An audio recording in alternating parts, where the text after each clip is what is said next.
Hello আমার ভাই এবং বোনেরা, আজ বহুদিন পরে আমি আবার ক্লাস করছি। আমার নিজস্ব একটা পরীক্ষা ছিল, আর আজকে একটা বিশেষ দিন, সেটা হচ্ছে আমার প্রিয় বন্ধুর জন্মদিন। তো সেই জন্য তাকে ডেডিকেটেড করে আবার নতুন করে ক্লাস শুরু করছি। তো এবার থেকে চেষ্টা করব যে এটা কন্টিনিউ করবার জন্য। তো আগের দিন সেট থিওরির যতদূর পড়িয়েছিলাম, বুঝিয়েছিলাম, সেগুলো আরেকবার ভালো করে রিভিশন করে নিচ্ছি। কেমন? তো সেট থিওরি প্রথমে বলতে গিয়ে, হ্যাঁ, সবাই একটা জিনিস সবসময় করবে, যাই করবে আনন্দের সাথে করবে। আর অঙ্ক করতে বসলে অবশ্যই খাতা পেন নিয়ে অঙ্কটা করবে। আমার 11-এর ভাই বোনেদের জন্য বিশেষ করে এই ক্লাসটা। ক্লাস 9-এর সেটের সামান্য আছে, কিন্তু 11-এ থেকেই মেনলি শুরু। তো সেটটা ব্যাপারটা কি, সেট সেট মানে কি আমি বলেছিলাম, যারা ছবি আঁকে তুলির সেট বলে, খাতার সেট, কলমের সেট, বিভিন্ন সেট হয়, বা জামার সেট, বিভিন্ন জামাগুলোকে নিয়ে একটা সেট। এইরকম সমস্ত সেটগুলোকে নিয়ে আবার একটি সেট। এই হচ্ছে সেটের ব্যাপার। তো সেই সেটের সংজ্ঞাটা কি না, সেটের সংজ্ঞাটা হচ্ছে বস্তু সমূহের সংকলন। এবার সেই বস্তু সমূহ কি, আমি মাছের সাথে গাছকে নিয়ে নেব, বা আমি একটা হাতির সাথে একটা মশাকে নিয়ে নেব না।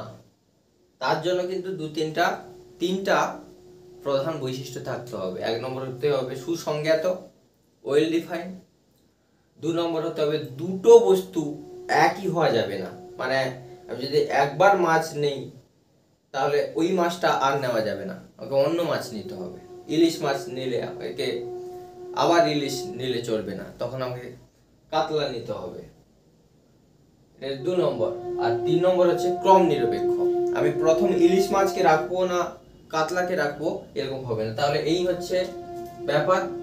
বস্তু সমূহের সংকলনকে সেট বলে। সেট হচ্ছে সুসংজ্ঞাত, ওয়েল ডিফাইন। আমি আগে বলেছিলাম ওয়েল ডিফাইনটা একটা বিতর্কিত বিষয়। কয়েকজন লাল জামা পরে আছে, কিন্তু প্রত্যেকটা লাল আলাদা আলাদা, তাহলে কোনটা আসল লাল? সুসংজ্ঞাত যে আমি বলে দিচ্ছি, বস্তুত পক্ষে সুসংজ্ঞাতটা ধরাটা কঠিন।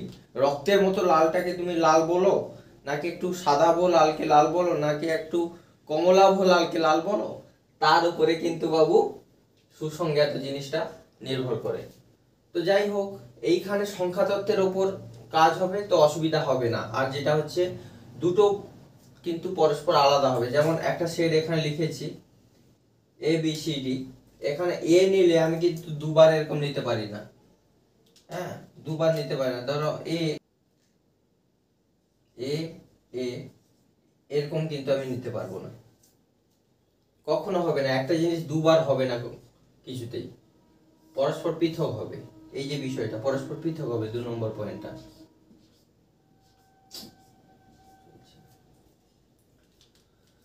তো আর ক্রম নিরপেক্ষ মানে প্রথমেই যে এ বসাতে হবে সব জায়গায়, এরকম কোনো কথা নেই, এরকম কোনো কথা নেই। তাহলে এখানে বিও হতে পারে প্রথম, সিও হতে পারে প্রথম। এই হচ্ছে সেটের যে সংজ্ঞা মোটামুটি করে। তারপরে সেটকে প্রকাশ করতে হয় কিরকম, সেটের প্রথমে এটা ক্যাপিটাল লেটার এ সেটের নামকরণ হয়, আর যেগুলো তার সদস্যরা থাকে সেগুলোকে স্মল লেটারে লেখা হয়, যদি এই লেটারে মানে লিখতে হয়। যদি সংখ্যা হয় তো আলাদা বিষয়, না হলে বাইরে যে নামকরণটা সবসময় ক্যাপিটাল হবে। এইভাবে প্রকাশ করা হয়, আর দ্বিতীয় বন্ধনীর মাধ্যমে দেওয়া হয়। তার দ্বিতীয় বন্ধনী থাকবে, এইভাবে কিন্তু একটা জিনিসকে উপস্থাপন করা হয়। এবার দুটো পদ্ধতিতে একই জিনিস দুটো পদ্ধতিতে আমি করতে পারি। সেটা হচ্ছে কি না, একটা হচ্ছে ছকবন্দীকরণ পদ্ধতি, একটা হচ্ছে ধর্মভিত্তিক পদ্ধতি। রোস্টার মেথড বা ছকবন্দীকরণ পদ্ধতি, একটা হচ্ছে প্রপার্টি মেথড বা ধর্মভিত্তিক। প্রপার্টি মানে ধর্ম, সেই অনুযায়ী ধর্মভিত্তিক পদ্ধতি। একই জিনিসকে ধরো আমি বললাম, এর জন্য বাবু আর কয়েকটা জিনিস এর আগে জানতে হবে, সেটা হচ্ছে চিহ্ন। যেমন এইটাকে বলে বিলংস টু চিহ্ন, হ্যাঁ, এইটাকে বলে সাজ দ্যাট বা ডবল ডটকে সাজ দ্যাট চিহ্ন বলে, এইগুলোকে জানতে হবে। এইটাকে বলে সাবসেট, হ্যাঁ, এইটাকে বলা হয় প্রপার সাবসেট, হ্যাঁ, এইগুলো মোটামুটি করে জানতে হবে। এইটাকে বলে উল্টানো এর মতো দাগ দিলে ফর অল, মোটামুটি যেগুলো লাগে এইগুলো বেসিকলি লাগে আর কি, এইগুলো মোটামুটি চিহ্ন জানতে হবে। এইগুলোকে এমন যে, এটা হচ্ছে সাজ দ্যাট মানে এমন যে, ফর অল দিয়েছি। হয়েছে বাবু? মুছে পাই, কেমন? এবার এই যে ছকবন্দীকরণ পদ্ধতি, ব্যাপারটা কি? ছকবন্দীকরণ হচ্ছে ছকের মাধ্যমে লেখা। যেমন আমি একটা ভাওয়েল লিখলাম, ধরো ভাওয়েল ভি, কি কি হয়? এ, ই, আই, ও, ইউ। এটা ছকের মাধ্যমে লিখে দিলাম, এই সদস্যগুলোকে ডিরেক্ট বসিয়ে দিলাম। এবার ধর্মটাকে উপস্থাপন করে এই একই জিনিস, ভি কেমন লিখবো? এক্স সাজ দ্যাট, দাগ বা দুটো কোলন, কি হবে? এক্স হলো ভাওয়েল, বা এক্স হলো ভাওয়েল, বা এক্স বিলংস টু ভাওয়েল, দ্বিতীয় বন্ধনী। তাহলে এইভাবে এই দুটো যে ছকবন্দীকরণ পদ্ধতিটা কি, তাহলে অ্যাকচুয়ালি একই জিনিস। আমি ছকের মাধ্যমে যখন পুরো সদস্যকে ডিরেক্ট বসিয়ে দিচ্ছি, ছকবন্দীকরণ পদ্ধতি, আর সেইটাকে যখন ধর্মের মাধ্যমে উপস্থাপন করছি, সেইটা হচ্ছে ধর্মভিত্তিক পদ্ধতি। এই হচ্ছে দুটো জিনিস, বোঝা গেছে?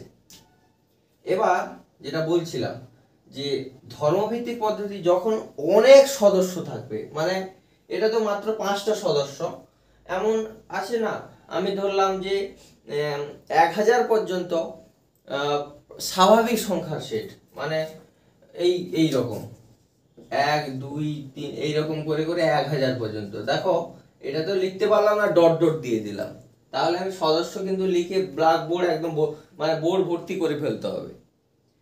তখন এইগুলোকে না করে কি করা হয়, ধর্মভিত্তিক পদ্ধতি করলে সবচেয়ে ভালো হয়। কারণ যার ধর্মকে এক্স হলো n is equal x belongs to capital n, এটা এ দিয়ে দিলাম সাপোজ, বাস এইটার মাধ্যমে বুঝিয়ে গেল। আর হ্যাঁ, আর একটা কি দিতে হবে, 1000 পর্যন্ত রেঞ্জটা দেওয়া আছে, তাহলে কি হবে? এক্স লেস ইকুয়াল 1000, 1000-এর চেয়ে কম অথবা সমান হয়েছে। না হলে আমাকে যদি শুধু লেস করতে হয়, তাহলে 1001 এক্স, তাহলে এইটা লিখতে পারি। উপস্থাপনের অনেক রকম পদ্ধতি হতে পারে, তুমি যেভাবে উপস্থাপন করতে পারো। এই হচ্ছে বাবু ধর্মভিত্তিক পদ্ধতি আর ছকবন্দীকরণের পার্থক্য। তাহলে এগুলো মোটামুটি যেগুলো হয়ে যাচ্ছে মুছে দিচ্ছি, মোটামুটি ফাঁকা করতে হবে, কেমন? এরপরে কি আছে না, সসীম সেট। সসীম শব্দের অর্থ কি? যা সীমা আছে, মানে আমি একটা এমন সেট লিখলাম 1 2 3 4 6 এইরকম, তো এই যে সেটটা আমি ধরে লিখলাম, এ দেখো সীমা আছে, এর পদ সংখ্যা আছে, সীমানা আছে। আমি আরেকটা সেট লিখবো ন্যাচারাল নাম্বারের সেট, সেটা দেখো 1 2 3 1000 চলতে থাকবে এরকম করে অসীম, মানে যার সদস্য বা পদ সংখ্যার কোনো মানে হিসাব করা যাবে না, ওইটাকে বলা হচ্ছে অসীম সেট। অসীম মানে যার সীমানা নেই, সসীম মানে যার সীমানা আছে। বুঝে পাই? তাহলে এই হচ্ছে কথা। একপদী সেট কোনটা না, যার পদ সংখ্যা একটি। যেমন আমি একটা সেট লিখলাম 1 শুধু, এটা হচ্ছে একপদী সেট। আর শূন্য সেট মানে কি? শূন্য সেট হচ্ছে দিস সেট, এটা সেট কিন্তু এর ভেতরে কোনো পদ নেই। শূন্য সেট মানে এইটাকে অনেকে ভুল করে ফেলে, শূন্য দিয়ে এইরকম, তা এইটা কিন্তু এক পদী হয়ে গেল। এই শূন্য সেট মানে হচ্ছে শূন্যতা, মানে ভ্যাকিউম, একদম কিছু নেই তার ভেতরে, ঘরের ভেতরে কিছু নেই। তাহলে এইটা গুলিয়ে ফেললে চলবে না। শূন্য সেট মানে ভিতরে শূন্য দিয়ে করলে চলবে না, এই রকম লেখা হয়, অথবা এরকম ফাই দ্বারা শূন্য সেটটাকে রিপ্রেজেন্ট করা হয়। দ্বিতীয় বন্ধনী এদিক সেদিক দিয়ে কোনো পদ থাকবে না, অথবা ফাই, অ্যাজ ইউর চয়েস, যেইভাবে খুশি, কিন্তু শূন্য নয়। ভিতরে আমি দ্বিতীয় বন্ধনীর ভেতরে শূন্য বসিয়ে দিলে একটা পদ চলে এলো, বা আমি ফাই দিয়ে যদি ব্র্যাকেট করি, এটাও একটা পদকে রিপ্রেজেন্ট করছে। তাহলে এখানে ফাইটা হচ্ছে একটা পদ হয়ে গেল সেই ক্ষেত্রে। অতএব এই ব্যাপারটা গুলিয়ে যাওয়ার সম্ভাবনা থাকে এক পদী সেট শূন্য সেট। বলে দিলাম উপসেট। উপসেট জিনিসটা কি, কোন একটা, এই ধরো এ সেট আছে আর একটা বি সেট নিলাম, বি, তাহলে তাতে 2-3 পদ আছে, 2-3। তাহলে দেখো এই এ সেটের ভেতরে 2-3 ঢুকে আছে, তার মানে এ সেটের ভেতরেই কিন্তু বি সেটটা ঢুকে আছে। তার মানে বি সেটটা এ সেটের ভেতরের দিকে রিপ্রেজেন্ট, এইটাকে বলা হয় বাবু বি সাবসেট অফ এ। বোঝা গেছে? এই হয়ে গেল উপসেটের কনসেপ্ট। উপসেট চিহ্ন এইটা, সাবসেট হলো। এবার যথার্থ উপসেট, এটা তো উপসেট, এটা যথার্থ উপসেটও হবে।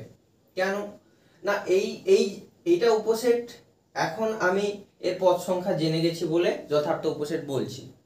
কিন্তু ব্যাপারটা হচ্ছে এইটা কেন করা হয়, কারণ সব ক্ষেত্রে যে এরকম লেস থাকবে এরকম না, হয়তো এর যা পদ আছে এই বি সেটেরও একই পদ থাকলো, 1 2 3 4 5 6, এই যে 5টা পদ বি সেটেরও আছে, তখন কিন্তু সমানও হয়ে যেতে পারে।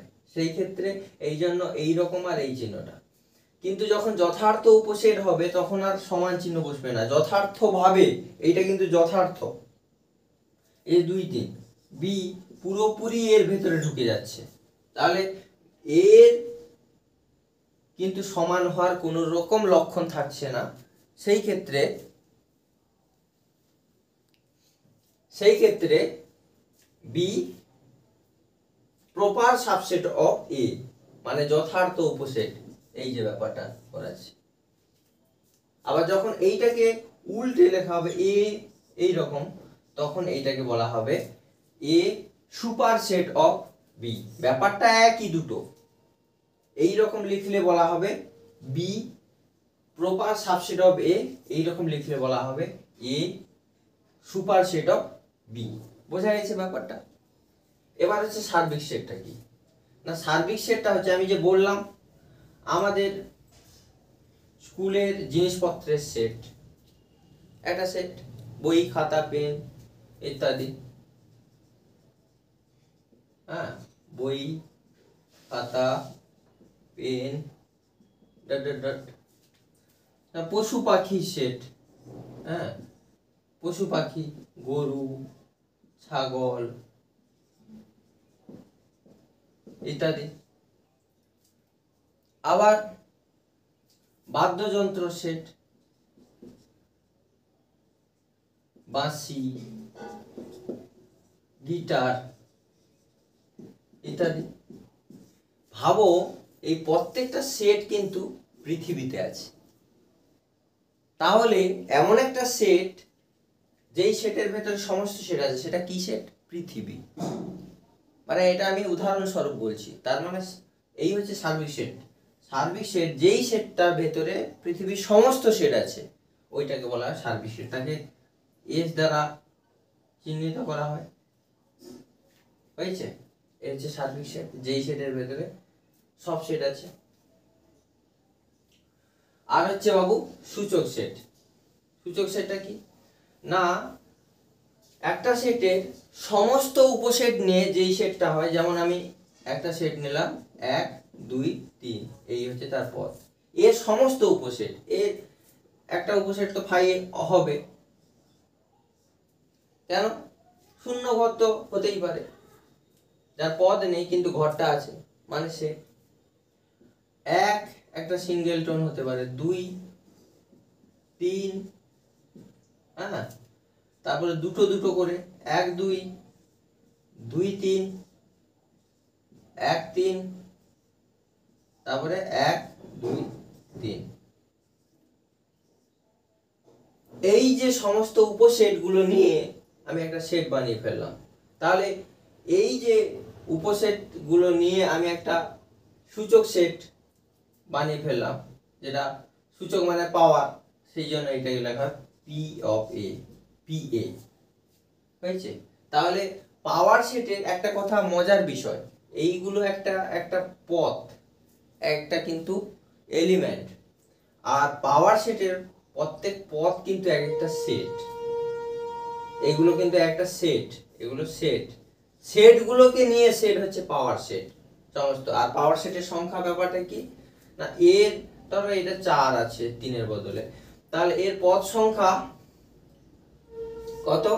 3। তো পাওয়ার, তাহলে সূচক সূচক সেটের পদ সংখ্যা হবে 2 টু দি পাওয়ার 3, মানে 8টি। দেখে নাও 1 2 3 4 5 6 7 8, সব ক্ষেত্রে যদি পদ সংখ্যা n হয়, তাহলে পাওয়ার সেটে পাওয়ার সেটে পদ সংখ্যা হবে 2 টু দি পাওয়ার n, সমান 2 টু দি পাওয়ার n। এই পর্যন্ত আগের দিন কিন্তু আমাদের ব্যাপার হয়েছিল। কথা বোঝা গেছে? তো যারা আগের ক্লাস দেখেনি তাদের জন্য বলে দিলাম, না হলে আগের ক্লাসটা কিন্তু অবশ্যই দেখে নিবে। সুইডিশের গণিতবিদ অয়লার, আমাদের প্রিয় অয়লার, আর ব্রিটিশ গণিতবিদ হচ্ছে জন ভেন।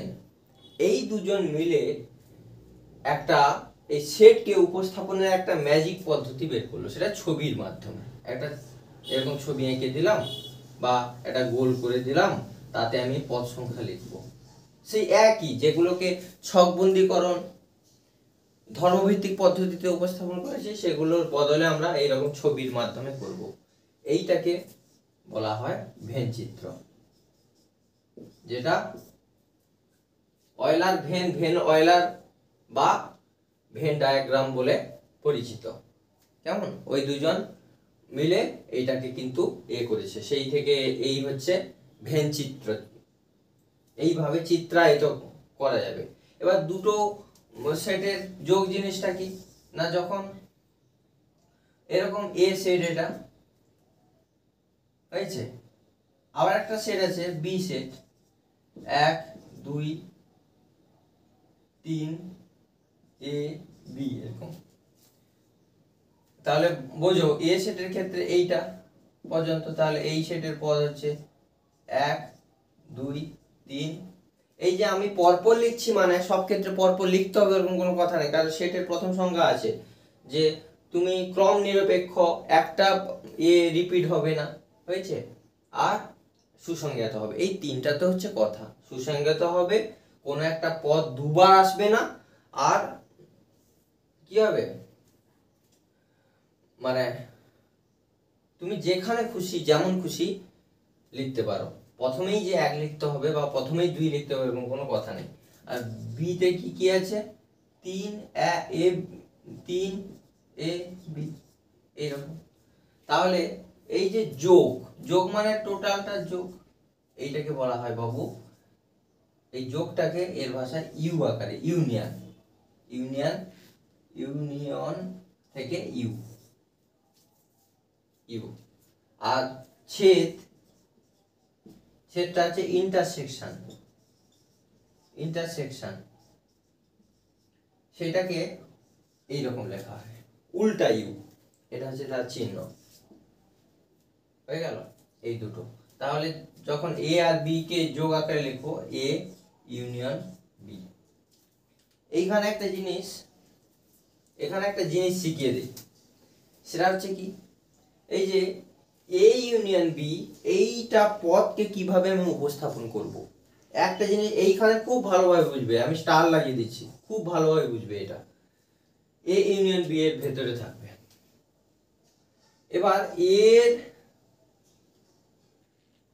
আর বি এর এই যে অথবা জিনিসটা আমরা বলি না, একটা ক্লাসে যে কোনো একজন বা যে কেউ একজন চকটা নিয়ে এসো।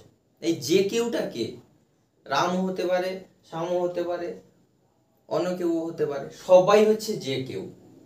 মানে এই যে কেউ বা অথবা বলতে এখানে ধরো ইস্ট বেঙ্গল, হ্যাঁ, আর অন্য একটা দলের খেলা হচ্ছে, এখানে যে কোনো কে, দুটো দলকেই যে জয়লাভ করবে কে? দুটো দলই জয়লাভ করতে পারে। তার মানে এই যে কোনো একটি জয়লাভ করবে মানে দুজনকেই বলা হচ্ছে। এই যে কায়দাটা সেই রকম ভাবে উপস্থাপন করা হয়। কি রকম?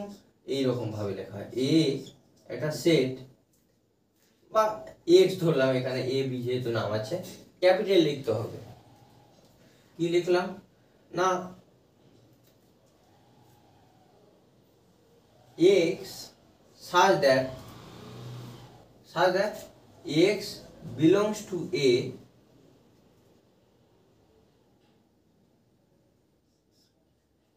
ভার্সাস এই ভি মানে হচ্ছে অর, অথবা, অথবা, আর এই চিহ্নটা হচ্ছে অ্যান্ড, এইটা হচ্ছে অর বা অথবা, এটা হচ্ছে এবং, এটা হচ্ছে অথবা। এর মতো দেখতে, এটা মনে রাখলে এটা মনে থেকে যাবে। হলো? তাহলে এই যে দুজনকেই আমি বলবো, সেই জন্যই এখানে অথবা। আমি যে বললাম যে দুটো দলকেই যখন জয়লাভের কথা বলা হচ্ছে, যে কোনো একজন, তারা কারা? দুটো দলই। তো এই ক্ষেত্রেও এও আর বিও দুটো দলই এখানে থাকছে, লিড করছে। তার মানে সেই কারণে এখানে ভি এর মাধ্যমে বোঝানো হচ্ছে। দিলেই দেখো যেটা এক্স এর পথ হয়ে যাচ্ছে, হলো, টোটাল পথটাকেই তো রিপ্রেজেন্ট করব আমি, কারণ এ ইউনিয়ন বি মানে সব পথ, 1 2 3 এ বি সবগুলো। এখানে এ ইউনিয়ন বি সমান কি? সব পথ, এ বি 3 1 3 যা খুশি সবগুলো পথ। এই সবগুলো পথ কিভাবে আমি আনবো?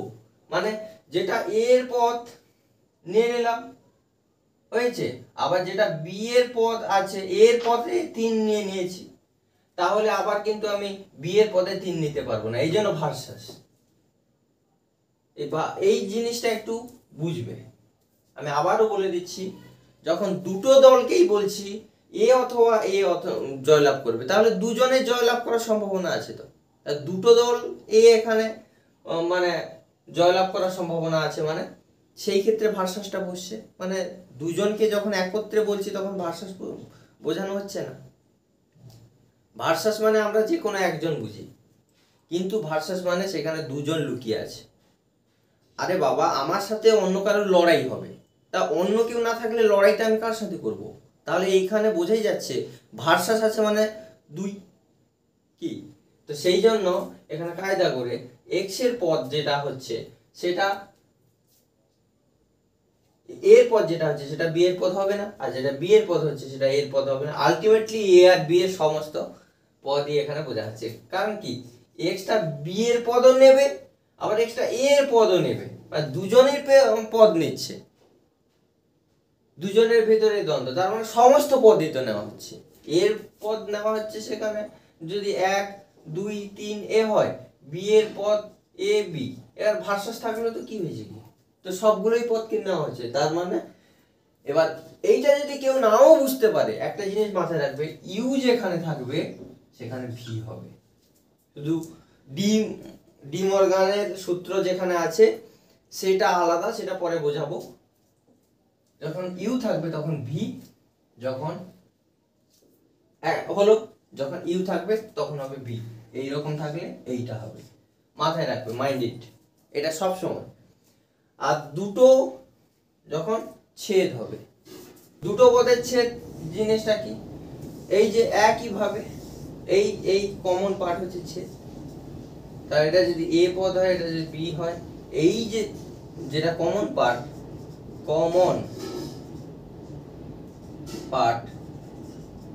এইটাই হচ্ছে এ ইন্টারসেকশন বি, এটাই হচ্ছে এ ইন্টারসেকশন বি, এটা হচ্ছে। এবার এই ক্ষেত্রে কি হয়, পদ বসিয়ে দেখাই। ধরো 2 4 5, এইদিকে আছে ধরো এস টি, তার মানে এর পদ কি কি হচ্ছে 2 4 5, আর বি এর পদ হচ্ছে 4 এস টি। এই চারটাই কি কমন, তাই কমনের ভেতরে আছে। এবার আমি এই জিনিসটা কমনটাকেই বোঝাতে চাইছি, তার মানে এই ক্ষেত্রে কেমন রিপ্রেজেন্ট হচ্ছে না, শুধু আমি কমন পার্টটাকেই বোঝাতে চাইছি। তার মানে এই চার পদটা এর ও পদ আবার বি এর ও পদ, তাহলে এক্সটা এর ও পদ এবং এক্সটা বি এর ও পদ, তাই কি না? তাই তো বোঝাচ্ছে, তাই বোঝাচ্ছে। কিন্তু এই চার বাদে 2 5 এস টি এগুলো কি বোঝাবে, যেটা এর ও পদ আর বি এর ও পদ দুটোর ক্ষেত্রে হবে, শুধু চার ছাড়া। তার মানে এই ক্ষেত্রে এন্ড ব্যবহার এটারও পদ হবে এবং এটারও পদ হবে কমনের ক্ষেত্রে, তখন এ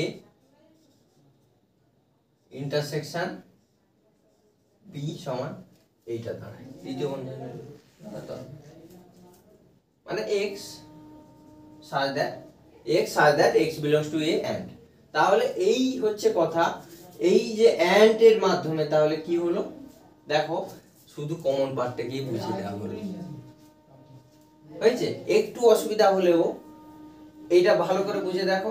দেখো এই চার ছাড়া এর ও পদ আর বির ও পদ এমন কোন পদ আছে কি? দুই তো শুধু এর পদ, বির পদ হবে হবে না, এটা হবে না।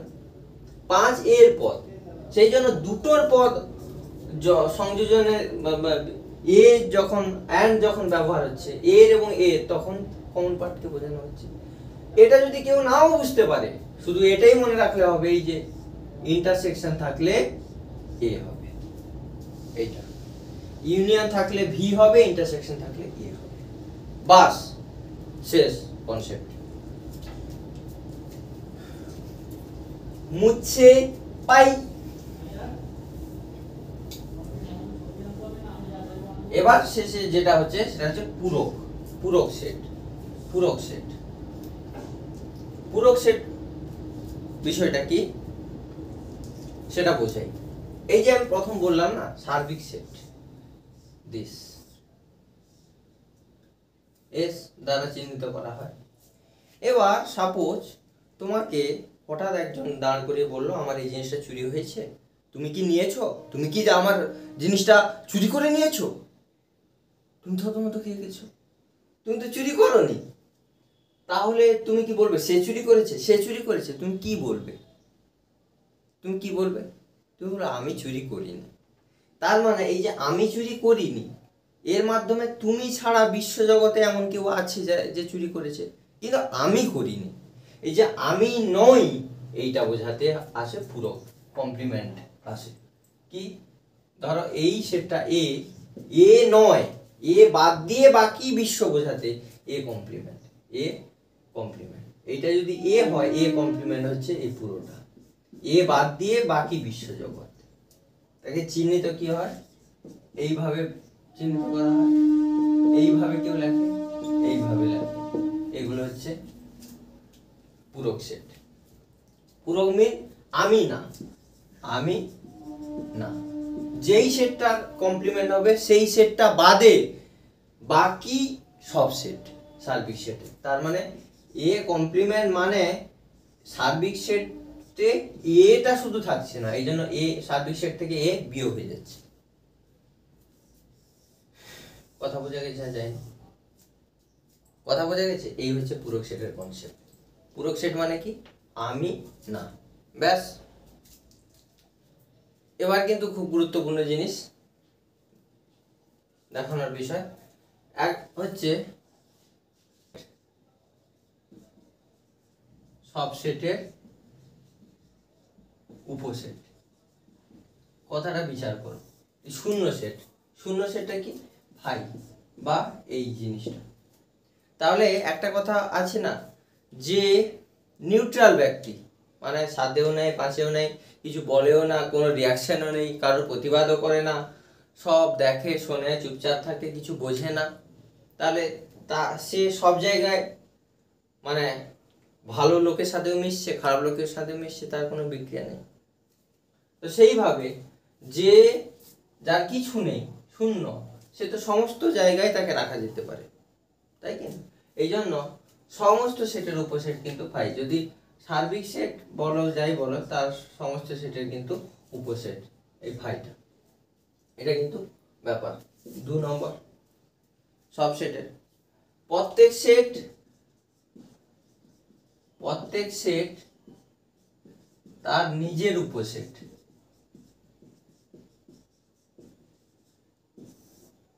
তার নিজের উপসেট, হ্যাঁ তো তাই তো। এই যে সমান সেটের কনসেপ্টটা, যদি 1 2 3 একটা সেট 2 3 1, এটা দেখো এই পদ যা আছে হুবহু এর পদ তা আছে, শুধু পদ সংখ্যা নয়, পদগুলো হুবহু সমান থাকলে এটা যে সমান সেট। এবার এই সেট যখন সমান হবে এই, তাহলে এইটা তো সমানের ক্ষেত্রেও তো উপসেট বলা হয়। এই জন্য প্রত্যেক সেট তার নিজের উপসেট হবে, মানে এ সাবসেট অফ সবসময় চলবে। বলো, আর হচ্ছে কি খুব গুরুত্বপূর্ণ, এই দুটোর মাধ্যমে কিন্তু প্রমাণ করা হবে কি 3 নম্বর, A subset of B, B subset of C থাকলে হলে এ সাবসেট অফ সি হবে। এই জিনিসটা খুব ভালো করে বোঝো, আমি বুঝিয়ে দিচ্ছি। এটা খুব প্রমাণের ক্ষেত্রে লাগবে এরপরে থেকে সব। নাকি এ সাবসেট অফ বি কি বলছে না, এ সাবসেট অফ বি মানে বি এর ভেতরে এটা ঢুকে আছে। সাপোজ এটা হচ্ছে একটা ঘর, ঘরের ভেতরে একটা চালের বস্তা আছে আর তার ভেতরে চাল আছে। আচ্ছা, আমি বললাম চাল বস্তার ভেতরে আছে, বস্তাটা ঘরের ভেতরে আছে, তাহলে চালটা ঘরের ভেতরে থাকবে কি থাকবে না? অফকোর্স, চালের বস্তাটাই তো ঘরের ভেতরে আছে, তার মানে চাল থাকা মানে চালের বস্তা থাকা, আর চালের বস্তা ঘরের ভেতরে আছে মানে চাল ঘরের ভেতরে আছে। সেইটাই হচ্ছে এইটা, এর ভেতরে ঢুকে গেলে আবার এইটা এর ভেতরে ঢুকে গেলে, তাহলে এটা এর ভেতরে ঢুকতে পারে তো, সেইটাকে এইভাবে করা হয়। এইটা মাথায় রাখবে, এই চাল বস্তা ঘরের যে কথাটা বললাম এই উদাহরণের মাধ্যমে মাথায় রাখতে হবে। এইটা কি হচ্ছে না, যদি তুমি গাণিতিক ভাবে ভাবো যে এক্সটা বিলংস টু এ, এর প্রত্যেকটা পদ, এই যে কোনো চাল, এই চালগুলোকে এক্স ধরো, এই চালগুলো সেটা, তাহলে এই হয়ে গেল। এইটাই ইমপ্লাইজ করছে এক্স, এই এক্সটা আর শুধু এক্স থাকলো না, এটা এর মতো কাজ করছে যেন এই যে কোনো চাল, সেটা যে কোনো মানে সব চাল হলো। এখানে এক্স বিলংস টু এর মাধ্যমে একটা এক্স বোঝানো হয়েছে, এই যে কোনো বলে দিয়েছে এর মাধ্যমে কিন্তু সব চাল বুঝে গেছে, মানে যে কোনো একটি চাল বস্তার ভেতরে আছে মানে সমস্ত চাল। কেন এই চালটা হতে পারে, এই চালটা হতে পারে, সবগুলো চালকে তুমি একবার ধরো, তাহলে বুঝে যাবে যে কোনো বা অথবা এগুলোর মাধ্যমে সবাইকে বোঝানো হয়। তো এইটা যদি এর অন্তর্গত হয় এইটা, তাহলে কি হয়ে গেল, এই এক্সটা এর অন্তর্গত হয়ে গেল টোটাল চাল, তাহলে এইটা অ্যাকচুয়ালি এ, তাহলে এইটা ইমপ্লাই করছে বি। তাহলে এইটা লেখার মানে হচ্ছে এ সাবসেট অফ বি বোঝালে x belongs to a implies x belongs to b, মানে এই চাল বিলংস টু এ মানে চালের বস্তা হয়ে গেল। তাহলে এই এক্সটা অ্যাকচুয়ালি এ ভেবে নাও, এই এক্সটাকে এ ভেবে নাও, এই এটাই পুরো বিলং করছে বি এর ভেতরে, সেই জন্যই তুমি এ সাবসেট অফ বি হচ্ছে, এই হচ্ছে কথা। একইভাবে এইটাকে যদি ভাবো বি বিলংস টু সি, তাহলে x belongs to b imply করছে এক্স বিলংস টু সি, মানে সেই সমস্ত চাল বস্তার ভেতরে আছে, বস্তা ঘরের ভেতরে আছে, এইটা বস্তা হিসেবে ভাবো, এইটাকে শুধু চাল হিসেবে ভাবো। তো চালগুলো সমষ্টি নিলেই তো চালের বস্তা হলো। এইটা এই বলবে এখানে চাল এখানে বস্তা হলো কি করে? আরে বাবা, চাল নিয়েই তো চালের বস্তা। তো সমস্ত চাল হয়ে গেছে তাই বস্তা লিখছি, সমস্ত চাল, সমস্ত চাল সুন্দর করে লিখে দিলাম বস্তা কেটে, তাহলে চালই বোঝাচ্ছে অ্যাকচুয়ালি। তাহলে এই যে বি বিলংস টু করে দেওয়া মানে সব চালকে বুঝিয়ে গেল। এই সমস্ত চাল আবার সি এর ভেতরে আছে। তাহলে ঘরের সিটা হচ্ছে তখন ঘর, এটা হচ্ছে ঘর বাবু। তাহলে চাল বিলংস টু ঘরের ভেতরে হয়ে যাচ্ছে কিনা? এই জন্য চাল সাবসেট অফ ঘর, এইরকম ব্যাপারটা। বি সাবসেট অফ সি, বোঝা যাচ্ছে? চাল বস্তা সাবসেট অফ বি, চাল না চাল বস্তা ঘরের সাবসেট, এটাই হচ্ছে। এইখানে দেখাও, তাহলে x belongs to a imply করলো এক্স বিলংস টু বি, আবার এইখান থেকে বিলংস টু সি হচ্ছে imply x belongs to c. এই যে পরপর হচ্ছে, আমি মাঝেরটাকে তুলে দিলাম। তাহলে আমি ডিরেক্ট এইখান থেকে এইটা বলতে পারি x belongs to a imply x belongs to c, তার মানে এক্স সাবসেট অফ সি। এই জিনিসটা কিন্তু খুব লাগবে, এই জিনিসটা মাথায় রেখো। আর একটা জিনিস খুব গুরুত্বপূর্ণ এখানে, A subset of A subset of B আর বি সাবসেট অফ এ, এটা হলে এ সমান হবে বি। কেন বোঝাচ্ছি? ধরো আমি বললাম ঘরটা, একটা ঘর, এর ভেতরে একটা বস্তা আছে, একটা ঘরের ভেতরে একটা বস্তা আছে, এই বস্তাটার ভেতরে ঘর আছে। তার মানে কখন এটা সম্ভব? দুটো সেম সেম না হলে বস্তা আর ঘরকে আমি সমান বলতে পারছি না। কারণ একবার বলছো চালের ভেতরে এ ঘরের ভেতরে বস্তা, আবার বলছো বস্তার ভেতরে ঘর। তা কখন দুজন ইকুয়াল না হলে কখনো হয় এটা সম্ভব হয়? হ্যাঁ, সাপোজ এই যে হচ্ছে 1 2 3 ভাবো এ, বি ভাবো 1 2 3, সাপোজ আমি ভাবতে বলছি একটু বেশি নিয়ে নিলাম। তাহলে এই ক্ষেত্রে এ সাবসেট অফ বি, এটা তো হয়ে গেল। কিন্তু বি সাবসেট অফ এর ক্ষেত্রে বি সাবসেট অফ এ আমি কখন লিখতে পারবো? কখন লিখতে পারবো? যখন এর সমান বা এর চেয়ে বেশি থাকবে। তার মানে এখানেও 4 না যদি আমি নেই এতে, তাহলে এইটা লিখতে পারবো না। তার মানে এইখানে 4 হয়ে যাবে। তাহলে 4 নিতেই হবে জোর করে, তখন এই দুটো একসাথে হবে। তাহলে দুটোকে একসাথে এ করে দিলে এ দেখো এ আর বি সমান হয়ে যাচ্ছে, এ ইকুয়াল টু বি। তাহলে ঘরের ভেতরে চালের বস্তা, আবার চালের বস্তার ভেতরে ঘর তখনই সম্ভব হবে যখন ঘর আর চালের বস্তাটা সমান হবে। এইটা কিন্তু খুব গুরুত্বপূর্ণভাবে কাজে লাগবে প্রমাণের ক্ষেত্রে। তাহলে যদি আমি প্রমাণ এইটা মানে ঘরটার ভেতরে চালের বস্তা আছে, আবার আমি দেখাতে পারি বস্তাটা ঘরের ভেতরে আছে, এরকম তো হতে পারে না যে তাহলে কখন সম্ভব? কেবলমাত্র দুটো সমান সমান হলে। তখন বস্তার ভেতরে চাল ঘর ঢুকে যেতে পারে, দুটো সমান সমান আয়তনে। এমন একটা, এইটাকে দুটো বস্তাই ভাবো, ঘরের ভেতরে পাকার ঘর ভাববে অনেকে যে কি করে বস্তার ভেতরে পাকার ঘর ঢুকে গেল, অনেক আসবে। দুটো বস্তা ভাবো, এই বস্তার ভেতরে এই বস্তা, আবার এই বস্তার ভেতরে এই বস্তা, কখন ঢুকবে? দুটো বস্তা ভাবো, যখন দুটো বস্তা সমান হবে। এইটা হচ্ছে জিনিস। তখন এ সাবসেট অফ বি আর বি সাবসেট অফ এ হলে কিন্তু বাবু এ সমান বি হয়ে যাবে। এই হচ্ছে কথা। এবার যে জিনিসগুলো আছে, বৈর্গিক সূত্র,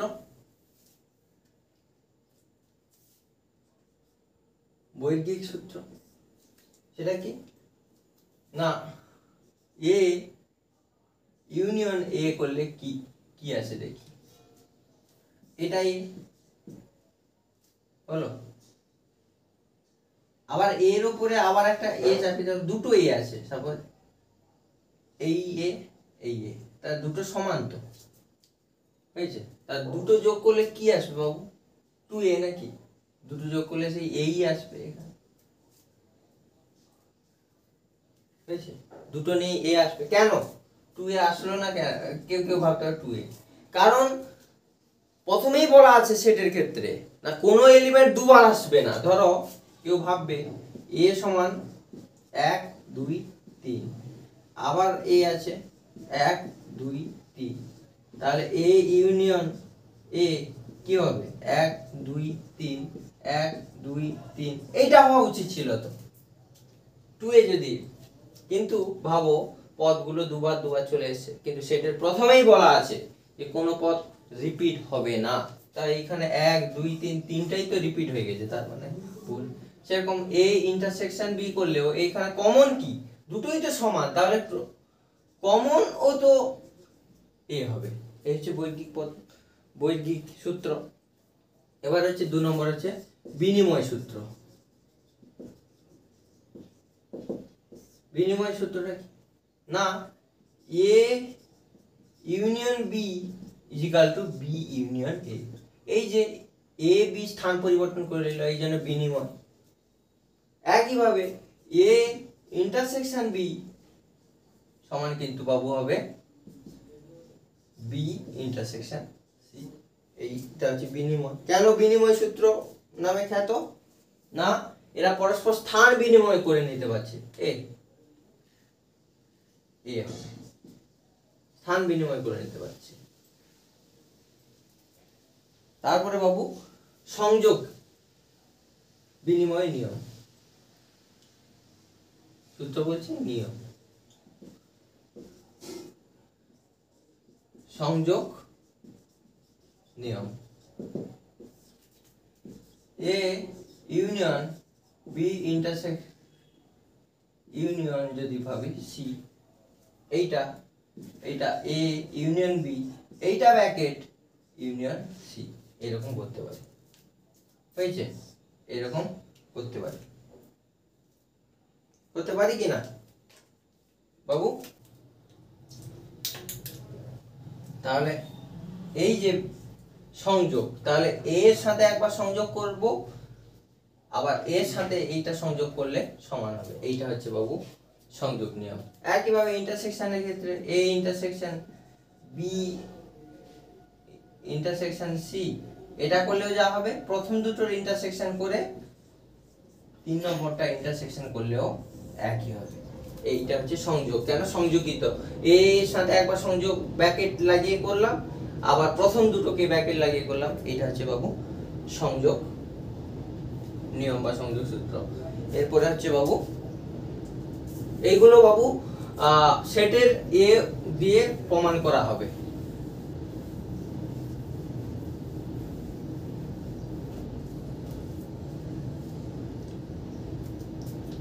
বন্টন সূত্র,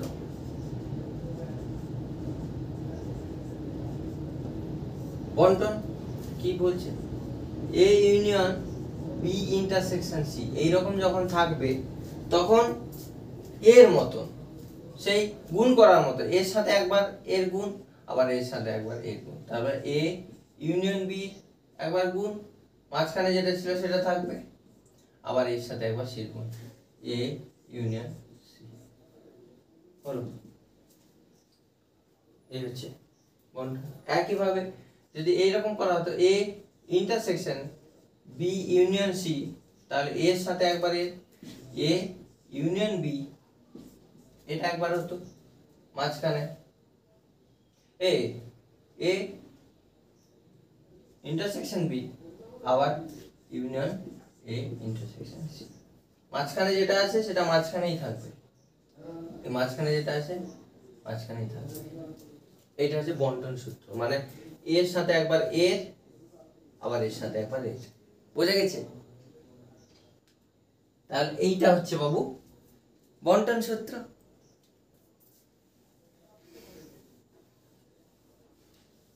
বন্টন করা হলো। এরপরে ডি মর্গান সূত্র, যেটা আমি বলছিলাম,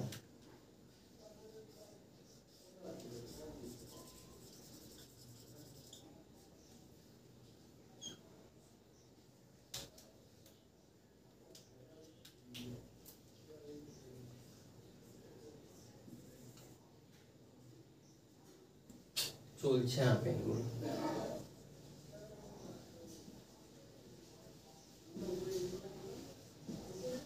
ডি মর্গান সূত্র, ডি মর্গান সূত্রটা কি বাবু?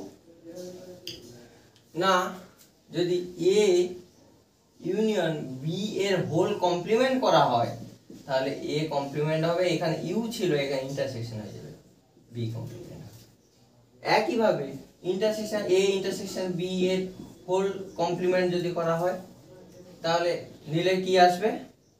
এ কমপ্লিমেন্ট আসবে, এখানে ইউ ইন্টারসেকশন ছিল ইউনিয়ন হয়ে যাবে, বি কমপ্লিমেন্ট। এইটা এইখানে যা থাকবে এইটা তার পরিবর্তন হয়ে যাবে, উল্টে যাবে। এইখানে যা ছিল এইখানে উল্টে গেছে। এটা হচ্ছে ডি মর্গান সূত্র। অভেদ সূত্রটা কি? ফাই এর সাথে যেগুলো অভেদ সূত্র, union universal set a service সেটকে এস বা ইউ দ্বারা প্রকাশ করা হয়। তো যদি ভাবো, যদি কোন সার্বিক সেট, তাহলে আমি কোন একটা সেট এ নিলাম, তার সাথে সার্বিক সেট ইউনিয়ন করলাম, তার মানে এর ভেতরে সার্বিক সেট তো ঢুকে যাবে, তার মানে সার্বিক সেট কেউ সার্বিক সেট এ, তাহলে এর পদগুলো তো রিপিট হয়ে যাবে দুবার। তাহলে আবার যদি ইন্টারসেকশন করি, এ ইন্টারসেকশন এস সমান কি আছে? এই কমন আসবে, এটা সার্বিক সেট। চলছে না। আজকে আরেকটু যদি করাতাম, পেনগুলো না তেমন অনেকদিন চালাইনি বলে চলছে না, সেই কারণে বেশি করাতে পারবো না আজকে, বুঝেছ? পরের দিন করাবো। তাহলে এটা হচ্ছে এ, কোনো পেনই চলছে না, একটা যে কোনো পেন। এটা হচ্ছে এ, তাহলে এই যে এ এর সাথে যদি ইন্টারসেকশন করি তাহলে এই থাকবে। এ টোটালি তো সার্বিক সেটের ভেতরে পড়ে, টোটাল পুরো এ কে নিয়েই টোটাল, তার সাথে এ, তার মানে কমন পার্টটা কি? শুধু এ। এমনটি ভাববে না এস এইটা বাদ দিয়ে এস। বলেছিলাম যে পৃথিবীর অন্তর্গত সমস্ত কিছু, তার মানে হবে এ। চলছে না কিছু। সেরকম ফাই এর বেলায়, ফাই এ তো কোনো পদই নেই, তার সাথে যদি পাবো, তার সাথে আর হবে না আজকে। পেনগুলো ঠিক করি। ফাই এর সাথে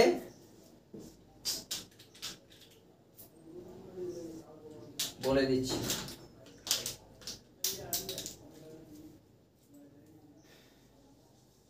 ফাই এর সাথে যদি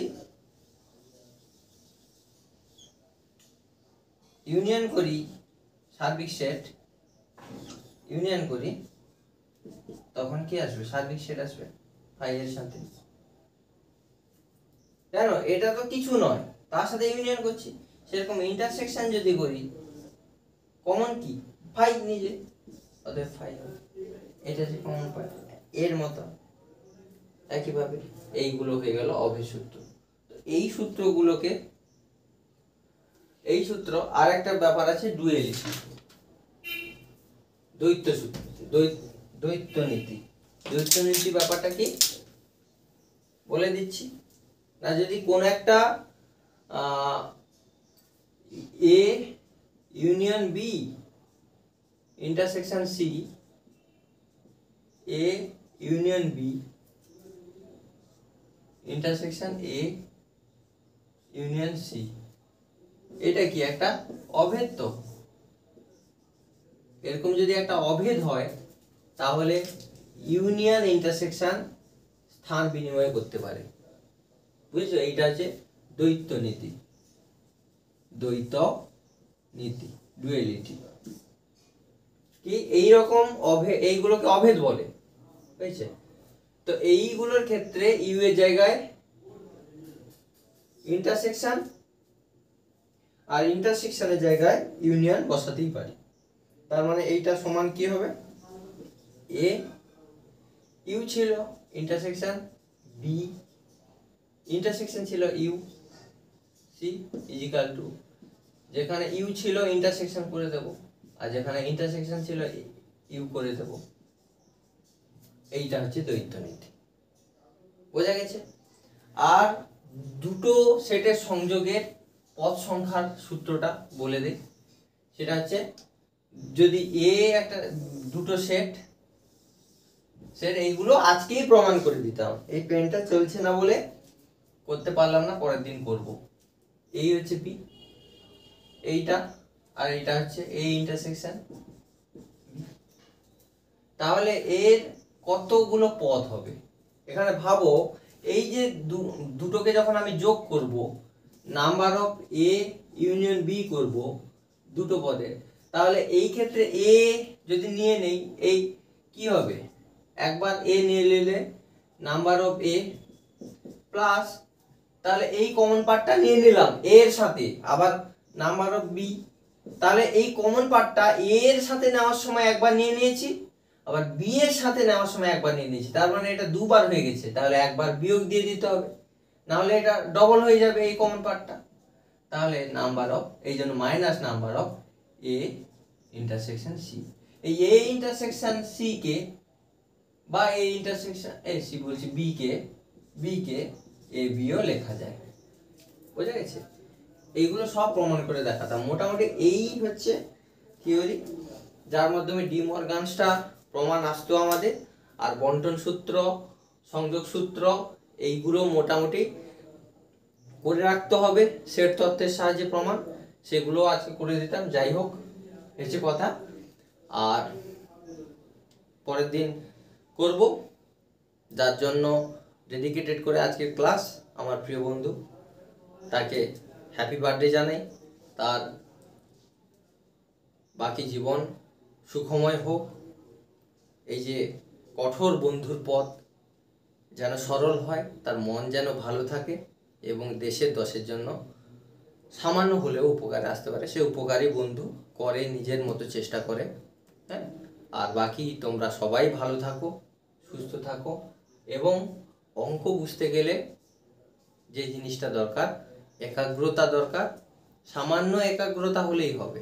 হ্যাঁ, আর খাতা পেন নিয়ে একটু বসলেই হবে, আমাদের সাথে আমরা একসাথে চলতে থাকবো, কারণ আমরা সবাই কেউই পড়াশোনা করি না। তো এই যে কথা, গুড বাই, টাটা।